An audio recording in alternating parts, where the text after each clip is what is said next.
Абдуль-Гафар Карыми, крымско-татарский ученый, поэт, писатель и придворный вельможа, принадлежал к одной из ветвей могущественного клана ширинских беев. Он родился в родовом имении Сефер-Конрад у Карасу-Базара около 1690 года. Окончив Карасу-Базарское медресе, он начинает свою карьеру в качестве секретаря при главе рода Ширин. В июле 1711 года он примет участие в Прудском походе.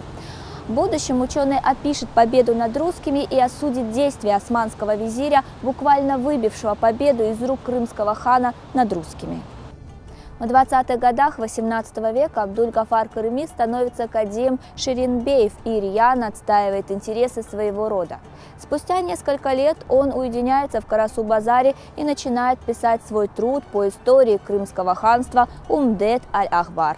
В 1730 году ученый возвращается в столичный Бахчисарай, но уже в качестве секретаря дивана, одной из главных должностей в ханстве. Он сближается с крымским ханом Каплан-Гираем и ведет его личную переписку. В конце 1735 года Абдуль-Гафар Карыми возвращается из хаджа в Мекку.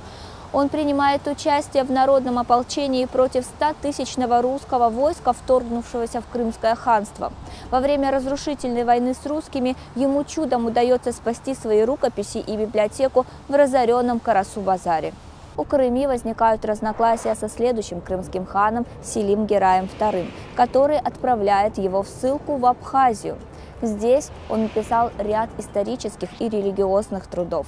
Из ссылки Карыми возвращает новый хан Арслан-Гирай.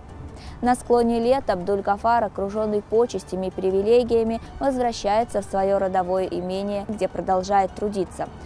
Около 1658 года он умирает.